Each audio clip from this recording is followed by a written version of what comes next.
அனைவருக்கும் வணக்கம். இப்ப நம்ம டிக்டாக்ல வர எல்லா ஃபுட்டையும் நம்மளோட கம்யூனிட்டி வாங்கி வாங்கி சாப்பிடுறாங்க. அதுல ஹெல்த்தியா இருக்கா இல்லையான்னு பார்க்காம விலை எவ்வளவு உயர்வா இருந்தாலும் அதை வாங்கி சாப்பிடுறோம்.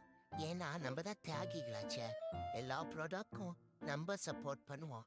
இந்த மாதிரி சப்போர்ட் பண்ற வகையில அதனால என்ன இஃபெக்ட் இருக்குன்னு நம்ம தெரிஞ்சுக்கிட்டோமா?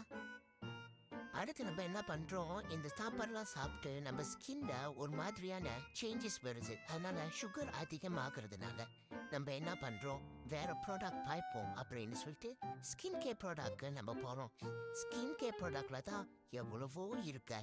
எல்லா லைஃப்லயும் ஜாயின் பண்ணி நம்ம ஒவ்வொரு ஸ்கின் கேர் ப்ராடக்ட நம்ம வாங்கி வாங்கி பாய்க்கிறோம். அதுக்கப்புறம் லைட்டா ஹெல்த்ல கொஞ்சம் சேஞ்சஸ் வருது. சேஞ்சஸ்னா என்ன, பேட் சேஞ்சஸ் வருது.